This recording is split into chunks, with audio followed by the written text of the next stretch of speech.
What is up, Creative Lotus family? Happy holidays. I hope you all are staying safe and well. I just want to jump on here and say that this week's episode is actually a recap of all 11 episodes we've had thus far. Next week will be the final episode to wrap out this season. I cannot say thank you enough to all of you for supporting this entire season. I can't wait to have more amazing guests next year in 2023. But until then, please enjoy this episode and we'll see you next week. Portrait photographer Aaron J. Young. Please enjoy this episode. It's really important, as much as possible, like to really stop and reflect and give yourself credit for how far you've come, you know? Yeah. Because I think it's really easy to just be focused on like what's next, or like you reach a big goal and then like somebody told me this about me. They were like, you know, you just reached this big goal that like you wanted for the last 2.5, 3 years, and you're already just focused on what's next. And it's like, what about the fact that you actually reached the goal and you're actually doing the thing that 2 years ago, when you wrote it down for the first time, like you had no clue how it was even going to happen, you know? Right.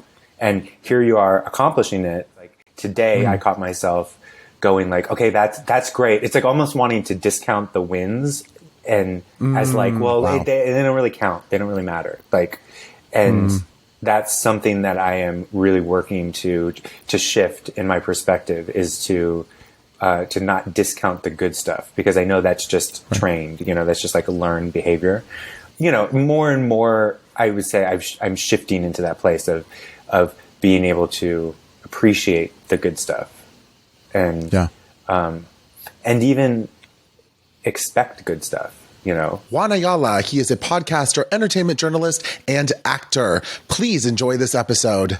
I think it's important for people to realize like no one project is going to capture your entire life experience. You have to look at it like just little nuggets, little bullet points. Like for me, Love Victor was so important to me because I'm also Hispanic, I queer, and in a religious family, and parents didn't have a great reaction to the coming out. So I felt very seen there. I didn't come out in high school like Victor. I didn't have a little sister like Victor. I didn't have a supportive friend that I could count on when I was that age. Was not an athlete. So it's like, sure, there are things that don't line up, but some of them do, and that's where you feel represented. Even if it's just like one thing that makes you feel represented through a character. Like that's enough, because it's something. Because sometimes it's nothing. Sometimes you watch a show and no one is like you at all. Writer, director, and producer Simbi Hall. I feel like it's the struggle, which again, everybody in this business has. It just looks different on different people. Right. But I feel like the being told no is the thing that propels me. Yeah. And again, I'm not asking for more no's. I like some clear open doorways, but I think, yeah, it's like back to that statement of proving the opposite of somebody saying black women have no value. Me like, oh, no, that is completely not true. And let me show you why. Yeah. You know, we have value and are actually the most valuable. Yeah. It all started with us. So how about that? Yeah, absolutely. Thing that I love about the analogy of the lotus flower is that the muck is the fuel, and then that feeds the flower. Like the flower wouldn't actually grow without the muck. But then what I really, really love is that then the water around the flower, around the muck, is purified. So to me, there's this really beautiful synergy that allows us to appreciate the obstacles. So rather than thinking like, oh, if I could just get through this shit, I'll be okay. Yes, you're going to bloom and you're okay now, you know, and you're going to not only you be okay, but you're going to purify or help, encourage, whatever word you want to say, everybody in your environment. And so that to me is the importance of not giving up, because when you don't give up, then you are making that cause for, you know, everybody else in the water, and you becoming that flower is showing the other people who are like, you know, paddling through the muck, like you can do it too, you know? So, and then that's actually how we transform society. So, photographer Josh Fogel, welcome to the podcast. I hope you enjoy this episode. The world of celebrity is such kind of a mysterious thing. And I'm just curious, kind of, can you share some of, not necessarily stories, but kind of expand upon what is it like working with celebrities if someone wants to get into that field? And, what is it like to work with someone like Kim Kardashian, for instance, on set? And even if it is like this short time frame. Mm-hmm. Well, what I would say about her specifically is she's the consummate professional, right? She, talk about understanding the assignment, right? She has done this a million times. She was promoting a docu-series where she had partnered with an attorney and was working in a law firm towards overturning wrongful convictions of prisoners. She is someone, like I said, she knows the tone that's appropriate. She knows exactly what she wants to give, et cetera. And so I don't want to say it's not easy, right? Because obviously, like, the pressure is high, and she has her team standing right behind you, glued to the monitor and giving her feedback, et cetera. But she knows exactly what she needs to be giving, right? She knows what this needs to be communicating. And so there is no pulling something out of her, right? Like, she is who she is. She understands her brand. I may have made micro adjustments and asked her, based on what I was seeing from my monitor for the lighting.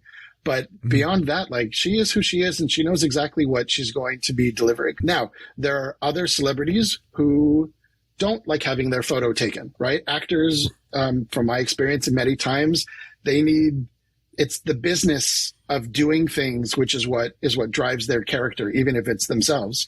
And so standing in front of a camera and doing something very static very often is something that makes them uncomfortable. I also happen to think that sometimes those little in-between moments are things that create something really special and really visually interesting. Susan DeMonte, welcome to the podcast. I hope you enjoy this episode. The Wilderness Family, 3 movies I did in the late 70s, early 80s. And I'm proud of that the most because people now still write to me on Facebook and on social media. And they'll say, that was the only movie my parents would allow me to see when I was a kid because it was G-rated. Oh, wow. And I loved I loved the family, the Robinson family, and it just made me feel so much joy. And now I wanted to let you know that I'm watching it with my nieces and nephews tomorrow in the, Saturday. And thank you for your work. Sarah Barzweta. She is a writer and creative. Please enjoy the episode. I was really asking myself the questions of, is what I'm doing important? And is what I'm doing worthy of my time? Because it really shifted everything in me. So often in my adult life and in my professional career, I've had to make a lot of sacrifices on what I could and couldn't attend because I had to be available in LA, or I couldn't afford to do that vacation or this or that because I had to pay for acting classes or a workshop or whatever. And, I think I had this really deep reflection during the pandemic and when I was creating my poetry, and I didn't really know. I knew what I was doing wasn't working and wasn't where I should be, but I didn't exactly know where my road was going to go. So I just kind of sat in it and I waited, and I was uncomfortable and I felt restless and I felt in limbo, which is something that I've never felt before because I literally, from the time I was 10 years old into my first theater show, I was like, I'm going to be a famous actress. And so to not be like, I don't think I should pursue this at this moment, I don't think it's the best time in my life to be pursuing this, was revolutionary for me. Like, it really was. It was something that I was like, who am I if I'm not doing this? Gabi Dalkin of What's Gabi Cookin'. Please enjoy this episode. Like, the things people are showing on social, whether it's Insta or TikTok, or I don't know if people even go on Facebook anymore, but like, that's just a curation of life. And I think one of the reasons why What's Gabi Cooking actually took off was because I gave people you know, like they see all these beautiful images that could be in a magazine, but like stories and Snapchat when I was still doing that, like that was a real glimpse into what it looked like to cook in my kitchen and how much of a disaster it can be at the end of the day, and what I'm wearing while I'm doing that, like slippers and Uggs and sweats, and you know, like you know, people want that real, you know, that real connection, and I think you don't get that with a lot of people online, and I don't know if that's healthy. Yeah. Kind of pulling back the curtain on the beauty of it all and showing kind of the rawness of it, I think makes it more relatable, which is probably why so many people love you and love everything that you're doing, because you do show the behind the scenes. And I know that you go live on Instagram. Kind of, was that your new version of what you were doing on Snapchat before? I know you do it once a week and, you know, cook with me and make an amazing meal with Thomas and myself. Yeah, so we were doing Friday Snap episodes back when, you know, Snapchat was still a thing, and I would cook something from start to finish, and I would do it in real time, and you'd see me sitting in front of the oven waiting and, you know, eating while I go, and it was silly and cute and fun.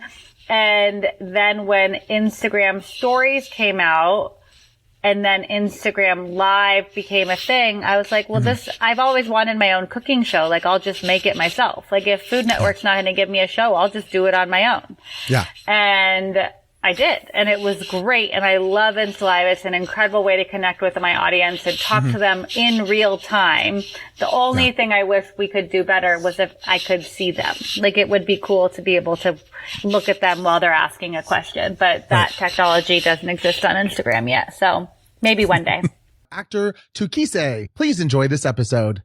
You can't avoid, and I tried for many years to, you know, detach myself from the idea of suffering. I just, you know, in Buddhism, we learn a lot about suffering. And every time I heard suffering, I'm like, why are they talking about suffering? I'm like, no, you know what I mean? But that's because I also had like a sort of like misconstrued idea of what happiness is. You know what I mean? Which to me at that point was devoid of suffering. I'm like, how can you be happy and still suffering? Like, that's ridiculous. You know what I mean? But you learn through our practice that, you know, first of all, suffering, you can't avoid suffering. You know what I mean? It's, like I said, a fact of life. It's going to happen. But it's how you deal with that suffering. You know what I mean? And I've learned now that you can still be happy and find joy in the midst of suffering, which, if you had said that to me like 5 years ago, I'd be like, that's ridiculous, dude. Get out of here. You know what I mean? So yeah, I have learned to not be consumed by my suffering or whatever it is that I'm going through. And, you know, we talk about how, you know, at the end of winter comes spring, you know what I mean? And I hold on to that, and I know it every time. I'm like, you know what? I might be going through the depths of hell right now, but I know at the end of it, like, first of all, you're growing in that process, you're learning in that process. A lot of times through my experiences that I'm learning to become the person that I need to be, you know, to deal with all those things that are going to come up in the future, you know what I mean, that I otherwise wouldn't have been able or been capable to handle, even if they're positive things, if I had not gone through suffering, you know what I mean? How can you impart encouragement or wisdom or compassion if you don't know what it means to suffer? Entertainer Teddy Martin, please enjoy this episode. So much turmoil in my life, just from like my family and just like being teased in school, like basically half my life. I think at this point in my life, I think I can roll with the punches and I'm not weak.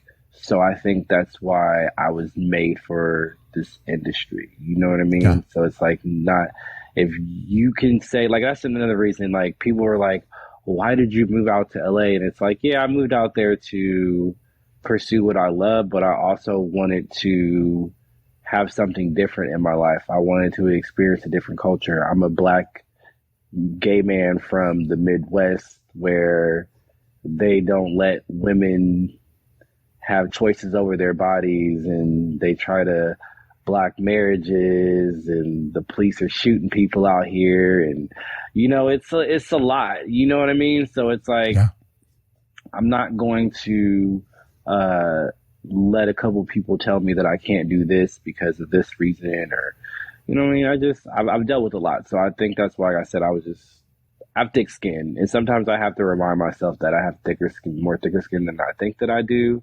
But, we're not, like I said, we're not machines. We're human. We have our moments. Heartthrob Rob.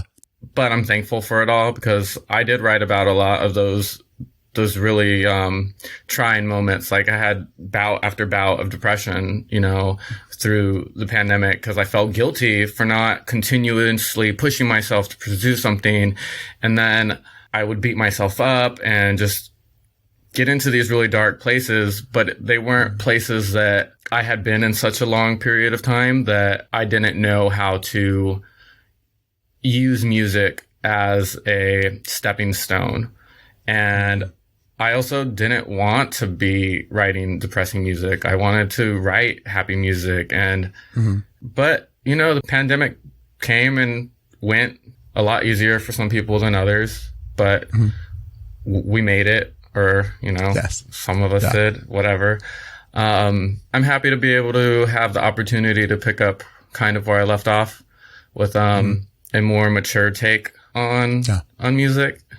I feel like the best is yet to come. Writer, director, and producer Kiran Vala, please enjoy this episode. And I think, sometimes when you have financial stress, sometimes that can be a driver to create and to do things and to work harder. And that's something that I've really noticed, especially if you want to have a career in the creative field, is there's not a lot of people that are like, you have to do this. We want you to do this. You just have to keep being relentless. And it has to really come from like a truthful place, like whatever it is. Because if it doesn't come from a place that's deeply rooted inside of you and your love for creating and art, then you're not gonna continue forward just because it's too difficult. There's just too many barriers, too many walls to break down. So. Yeah, absolutely. Thank you so much for watching and listening to this week's episode of the Creative Lotus Podcast. I hope you enjoyed it, the recap of season 3, and we'll be back next week with the final episode. In the meantime, if you go ahead and give us a 5-star review on Apple Podcasts, as well as hit that big old like button, it really helps out. And if you can go ahead and subscribe, hit that ding bell notification for all new episodes. Check out this video if you're watching here on YouTube. It's a full episode of the Creative Lotus Podcast. And until then, I will say bye-bye and happy holidays. Please stay safe, and we'll see you then. Thank you so much for listening to today's episode of the Creative Lotus Podcast. I'm your host, Alan Zaki. Please go ahead and subscribe, rate us, and write a review, and follow me at Alan Zaki on social media. I look forward to having more amazing creative dialogues on the next episode.